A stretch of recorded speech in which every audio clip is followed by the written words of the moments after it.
up the first one today. It is the start of February 1, 2023. I am Ryan Ballingy. Good to have you here with us. We are presented by our friends at French Lick Resort in French Lick, Indiana. We have a couple things to talk about. Two topics, in fact, as the name of the show implies. You can hold me on Twitter at Ryan Ballingy. Golf News Net's on your favorite social media service at the handle Golf News Net. Golf News Net is available on the radio, GNN Radio, on iHeart 24/7. Just search for the iHeart app or tune in. Either way, you can catch Golf News Net Radio on either of those platforms. All right, so we're going to bring everything together into a nice bow around Treegate and Patrick Reed, and then we'll get into something else here in the back half of the show. So let's come back to Treegate. Now, if for some reason you are unfamiliar with Treegate, we'll quickly summarize everything that happened on Sunday in the third round of the Hero Dubai Desert Classic. Patrick Reed's teeing off on the 17th hole. It's a short par 4. It's reachable with driver. Some players with 3 wood. It kind of has a manufactured dog leg created by a cluster of 3 palm trees that are together in kind of this corner that are meant to kind of be the obstacle you have to get around to get to the green. Patrick Reed hits a tee shot, goes square into a tree in one of the 3 in the cluster. And it turns out that the TV cameras had a very clear shot of the ball going into one of the trees, and Patrick Reed winds up looking in one of the wrong trees, one of the other 2 trees. They're actually closer to the hole, and he was kind of pointed in that direction, as were DP World Tour rules officials by marshals and spotters on the ground right around the tree, said, hey, I went into the tree they wound up looking in. And over the course of that investigation for the golf ball, under the rules of golf, you have to be able to positively identify your golf balls as yours to be granted the opportunity to have an unplayable lie, take a 1-stroke penalty, and take relief from the ball dropped straight under the tree where you found the spot where you found in the tree to the ground, take a couple of club lengths.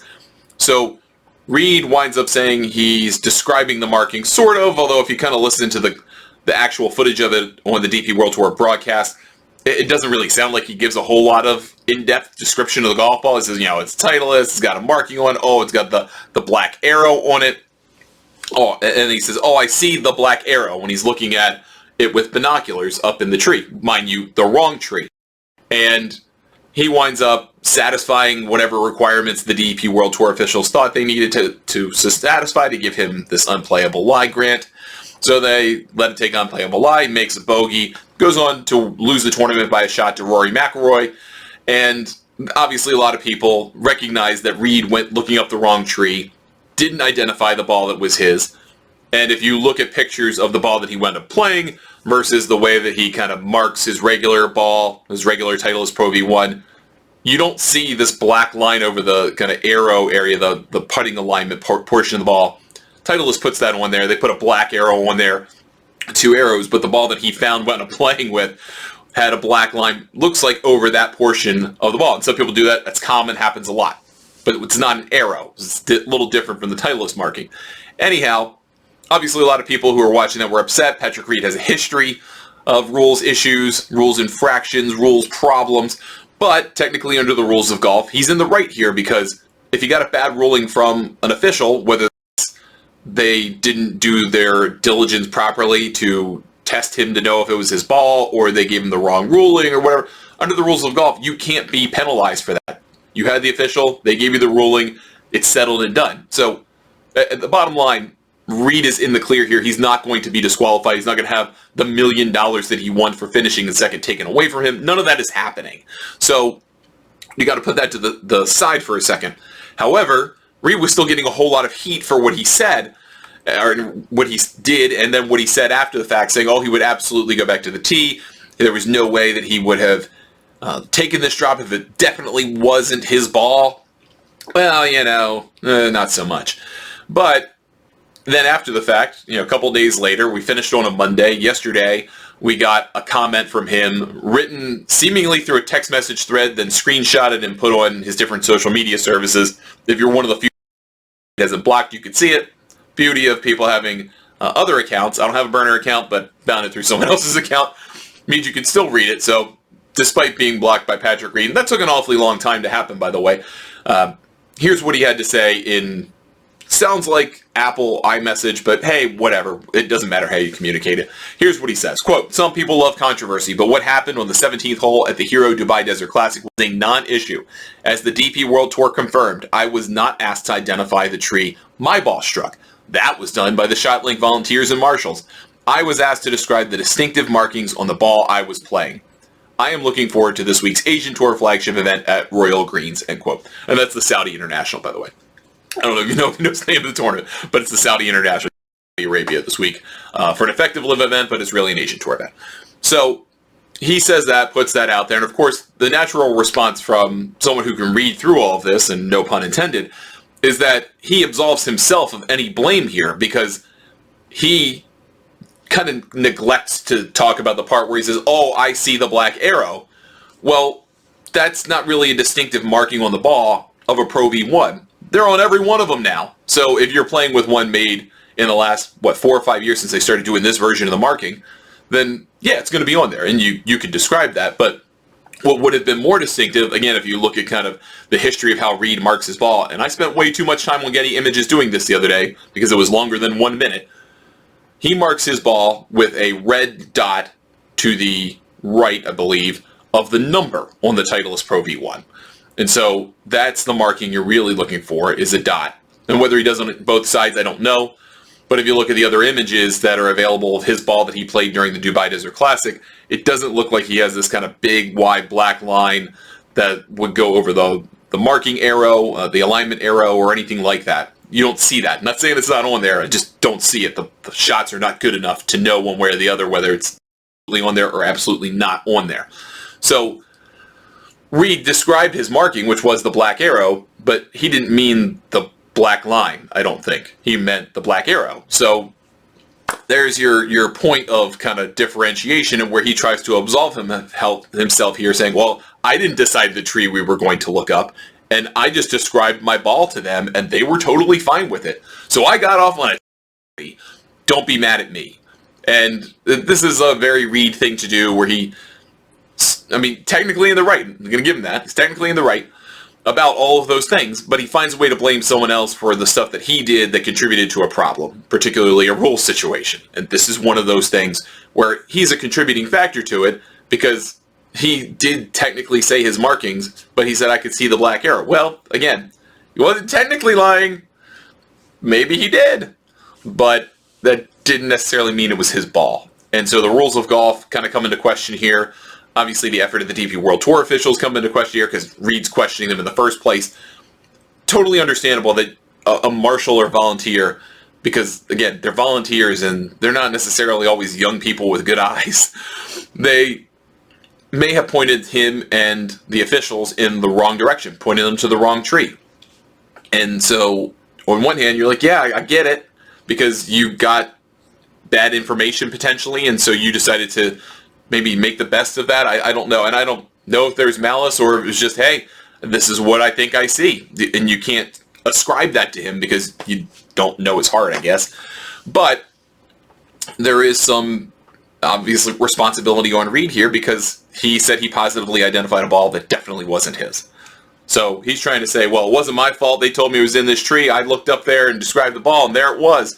I got a free relief, or got an unplayable lie there with 1-stroke penalty. So that's kind of the end of that from the technical description standpoint, and Reed once again issues a statement that more or less tries to clear himself of any wrongdoing, even though he kind of is implicated by saying he found his ball and that definitely wasn't his. So then you throw in the comments of one Mike Lorenzo Vera, and if you are not a DP World Tour regular, I understand if you're scratching your head wondering who Mike Lorenzo Vera is.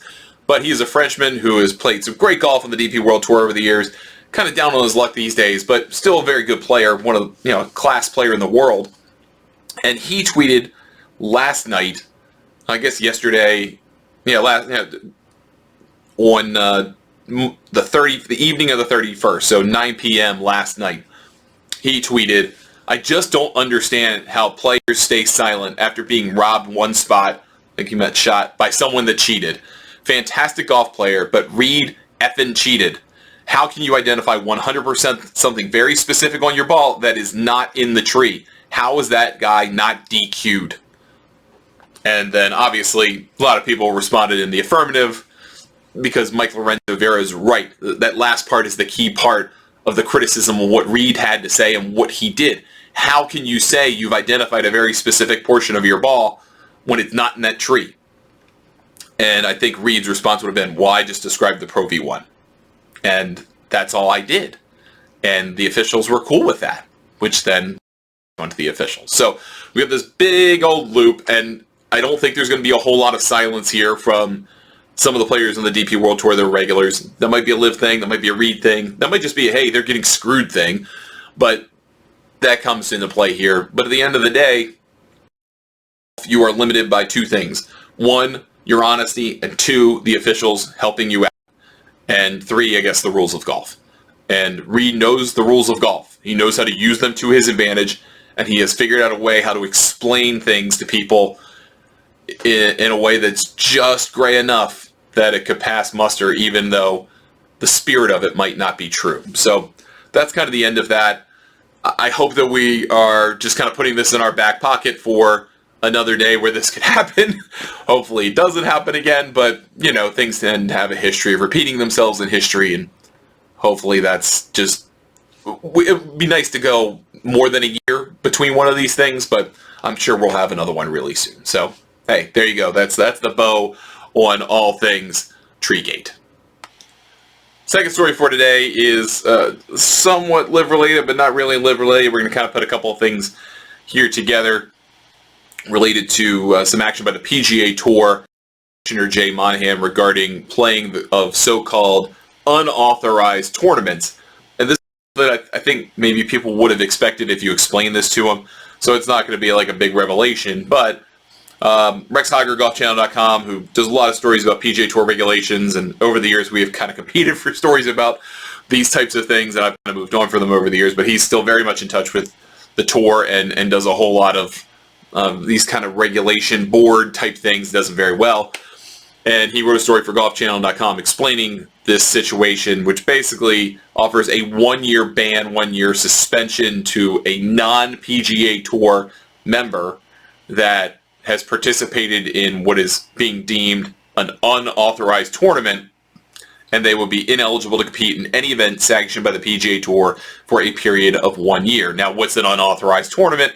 Obviously, it's LIV Golf, that's one, but they're defining this for future years and for legal purposes as, quote, any golf event for which the commissioner has denied or has indicated he would deny all conflicting event releases and or media releases, or not eligible for releases because it is to be held in North America, end quote. So all of that is to say that if you're not a PGA Tour member, or you are an aspiring member, or you try to get into Monday qualifiers or those types of things, you can't compete in any of that stuff if you compete in events that the PGA Tour is just not going to let their players play, their members play.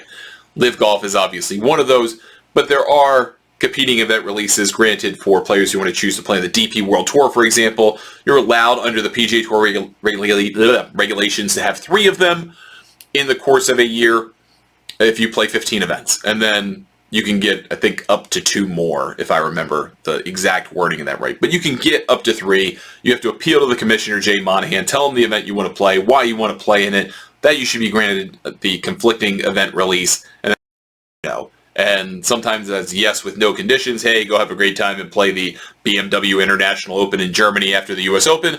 Or, yeah, we'll let you play that tournament, but you start. They do those kinds of negotiations sometimes. That's happened with the Saudi International over the years, where the tour said, hey, yeah, we'll let you play that tournament, but you've got to give us another start elsewhere as a make good for that. And some players will do that, and some players have ultimately gone to LIV. But the point of this new policy is to get out there and say, look, you may not be a PGA Tour member now. You may be someone like David Puig, who has gone and played LIV events fresh out of school and then turned pro. You may be Eugenio Chacarra, who's already won on the LIV Tour. You could be one of those players who don't have PGA Tour status yet, but that doesn't mean because you've never had status that you can suddenly come in and play our Monday qualifiers or take exemptions to play in tour events. As Rex Hager explains, the regulation applies to tour events as well as qualifying events, which means Monday qualifiers for the PGA Tour, Korn Ferry Tour, and Q School. So you are out of any of those things if you competed, frankly, in anything. LIV, nothing else really kind of falls under that because there's no Renegade North American Tour only. I mean, LIV plays more than half of its schedule, at least as stated in the United States this year. So that's where that caveat comes in because it's in North America. But that's something to kind of keep in mind. A lot of the LIV players relinquished their membership, or they were suspended and then relinquished their membership, or are still suspended by the tour in a few rare cases. But this applies to everybody. This applies to non-members in particular. So you could be a top amateur, you could be a college player, you could be someone who has no status at all. This applies to you. And so David Puig come back to that as kind of the key example in Rex's piece, but there are some others out there, a couple of the younger guys that have chosen to play LIV events either as amateurs or right when they turn professional or somewhere along those lines. So if for whatever reason they decide, hey, I'd love to get on the PGA Tour and I'm not a member so I can't be suspended, well, that's over and done with. That loophole has been closed for now. Now, we still have, 3 weeks until the first week of the first LIV event of the year. That's at Mayakoba. There have been some rumors flying out there. I have heard a bunch of them. I have talked to different people in golf about them.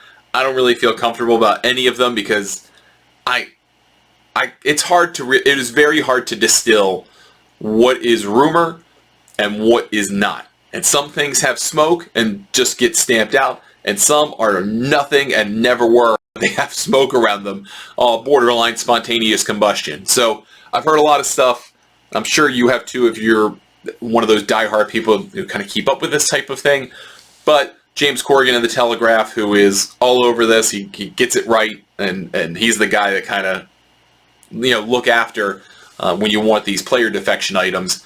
He's now talked about Mito Pereira. Pereira is in the field for the Saudi International. He's also in the field for the International Series, which is the next Asian Tour event in Oman.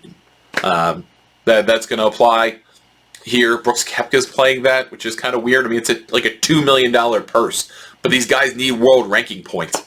And it's actually something we're going to talk about at golfnewsnet.com probably Thursday or Friday when we do this piece, because I know the official World Golf Ranking doesn't quite mean the same as it perhaps did because of what happened with LIV and not awarding points. But in the next 6 to 8 weeks, the official World Golf Ranking is going to take a drastic turn against many LIV players for some reasons I can talk about maybe on a different version of 2 Off the First. But we're going to get into that, and you're going to see a big change in the official World Golf Ranking in the next 6 to 8, definitely next 10 weeks. So we'll go into that into some depth. But in addition to Mito Pereira apparently out the door, Sebastian Munoz is apparently out the door. Had himself a good year. He's a PGA Tour winner and Flex Seal ambassador at one point. And so he appears to be out the door. And I think the one thing that if you follow this stuff from the beginning and you're into the weeds on it, and if you're not, this is kind of helpful to know because you might be able to figure out who might go next from LIV or from the PGA Tour to LIV, is the representation. So the company, the firm that has represented the most players that have left for LIV is called GSE. And if you're a GSE client, you're pretty much in the door. I mean, they've pretty much gotten everybody. The only big name player they haven't signed to LIV yet is Sam Burns. And I think there is kind of, I'm not saying this for sure, but it seems like the American players, the American-born players, have rallied around the PGA Tour and are less likely to leave compared to international-born players who maybe are just in the United States or want the free money or, some combination thereof. And most of it's the money, let's be realistic. But those two guys sound like they're out the door. Is that a needle mover? No. I mean, I don't think so. I don't think people are like, oh man, I'm going to miss Mito Pereira so bad, or, I'm going to miss seeing Sebastian Munoz week to week.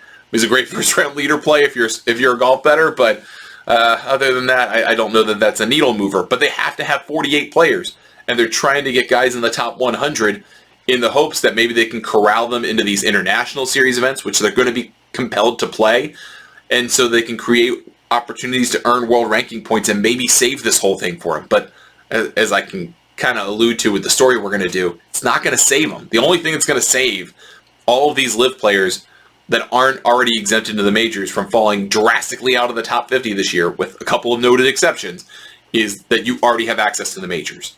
And those guys are like Dustin Johnson and Cam Smith.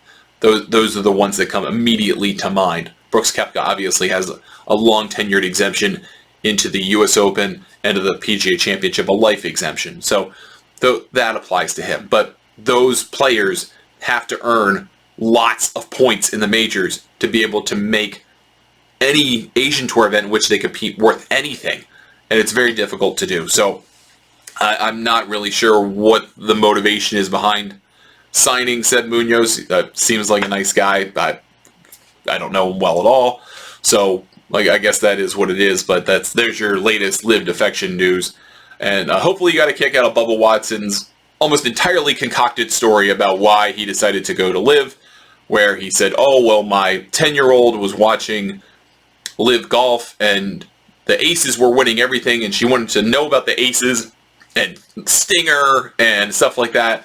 But unfortunately, the timeline of when he got his surgery and signed with LIV doesn't back up his story. So it would be great if he could just kind of come out and say, "Hey, it's the money." I think I've had this conversation with a lot of people.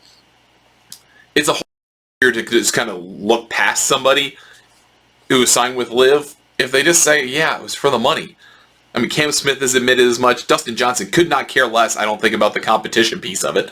Brooks Koepka's more or less said, "Hey, the money's a huge opportunity. I thought my career was in the toilet." Obviously, Phil needed the money, although he's kind of become a strange mouthpiece for LIV and for the Saudis, including tweeting and then deleting last night a tweet about the Saudi International having an equal purse for the men's and women's editions and how great the Saudis are because they've done that and how much they're pushing golf toward equal purses in some ironic sense. But I think Pat Perez comes to mind. Jason Kokrak comes to mind. Harold Varner III comes to mind. Those are guys who are like, "Yeah, I took the money. I wasn't going to get anywhere else better deal, so I took this one." And that does obviously cause a lot of angst for a lot of people, but it goes over maybe a little bit differently instead of trying to concoct some reason or story or PR or whatever. Just say what it is and just go with it. And I think that's a mistake they've made from the beginning. Anyway, that's going to do it for us today on 2 Off the First. Thank you so much for watching or listening to the show. If you catch us on a podcast platform, please give us a nice review. Helps us reach more people. If you are watching us on YouTube, smash that like. Give us a subscribe. We would appreciate that as well. And we'll be back tomorrow with another show for you that airs here on podcasts, on radio, on video, every which way you can consume us. And we will be back with another edition of 2 Off the First. Have a great day, everybody.